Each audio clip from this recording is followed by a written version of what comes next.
Good afternoon. Good morning. It's still morning. Welcome to my channel. It's me, Miss Mbe. Um,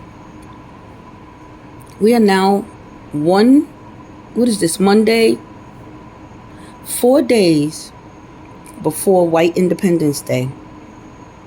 4 days before they got their independence from Europe, from England.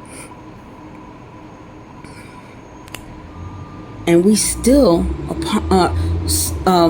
making videos and posting about these Latinos, complaining that we are not out there protecting them from what they caused. That should have stopped a month ago. Let them go on this app, let them complain and threaten and gaslight all they want, because we need to gather our resources together and get our shit together quickly. Because as we have seen in the past, any of our black people that become rich, they automatically believe that they belong to the white community.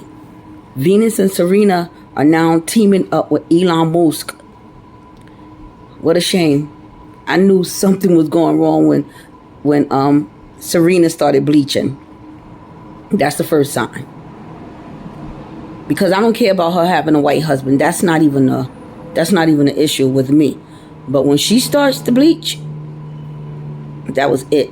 I no longer like her. You just made black women look foolish with that shit. And then talking about it's because you haven't been in the sun too long. So we need to gather ourselves together as black folks and start eliminating people like that. Her, Candace Owens, Jay-Z and Beyonce. Well, not Beyonce. I like Beyonce. All of the coons, we know who they are. Eliminate those folks. Then we have to gather our educational resources. We have to gather all our professionals. We have to do that. Why are black people still making videos about Latinos complaining about we're not helping them? I understand the Africans, because they need that money. They're making money off of that. But black folks, we don't have time for that. See, the Africans are over in their country. They're home already. They're making money off of our oppression, which they need to stop. I don't agree with that shit. I don't care. I have forever associated myself with the African community until I went out there. Let me tell you a story about me volunteering in Ghana. I volunteered for a whole month in Ghana as a teacher in an orphanage in Dodowa village, which I heard no longer exists. Now I'm looking at these Africans here in America coming over here making all this money. I'm talking about the Ghanaians coming here making all this money. They have stores, they have their own little community, and certain parts of the black community, they don't associate with us.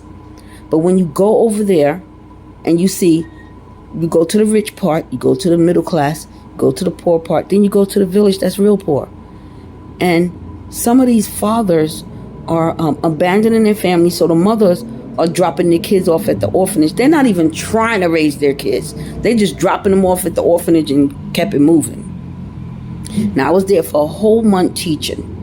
When I came home, a freaking 6 months later, one of the friends I met in Ghana told me that the African Ghanaian who was married to a white woman was telling the other volunteers, and that's from Ghana, not the ones from around the world, because I was the only black volunteer that came from my country to Africa to help these people. He was telling them that they shouldn't talk to me because I was a spy. And I had came to spy on the Ghanaians. For what? I don't know. That shit surprised me, because the whole month I was in danger and didn't realize it. That's why I'm not really too keen about this come back to Africa, come back to the diaspora. Because while I was out there, the lady that was helping me, house lady, that's what they call them, she got into an argument with one of the seamstresses, because the seamstress wanted to charge me more for my clothes because I was black American, and wanted to charge the white people from Europe and all those other European countries less because they were white. Then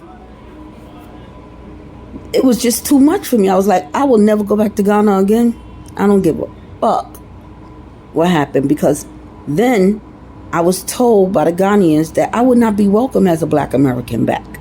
If I decided to come back to Africa and reclaim my African heritage, that I would not be welcome because I'm American born and I don't speak the language.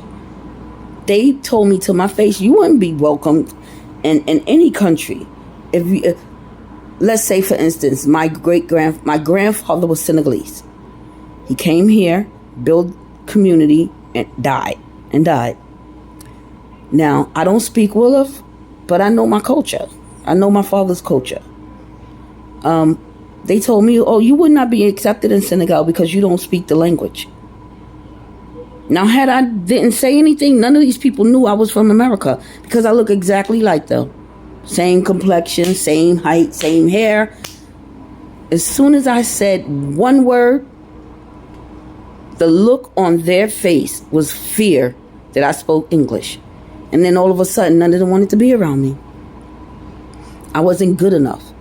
So black people, stop focusing on these Latinos worried about us not going out there getting killed for them, and focus on getting our shit together here, gathering our resources, gathering our professionals, and thinking of what's next.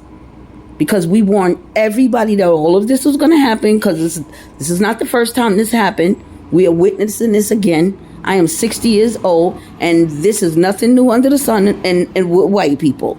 So we need to gather our resources and gather our diaspora here in America, and don't worry about anybody else right now, because no one is worried about us. Everybody is making money off of our oppression, and I am ashamed that my grandfather was African.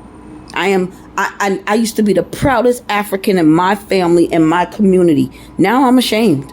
I'm ashamed of being a descendant of an African, after I found out that, yeah, they sold us. They sold us. And in Senegal, they tried to come and get us. And they had a little war on Kunta Kinte Island and all that stuff. But we need to gather our resources here in America. They don't want us in Africa. We are unwanted everywhere we go. Stay blessed. And please like and subscribe to my channel. Thank you.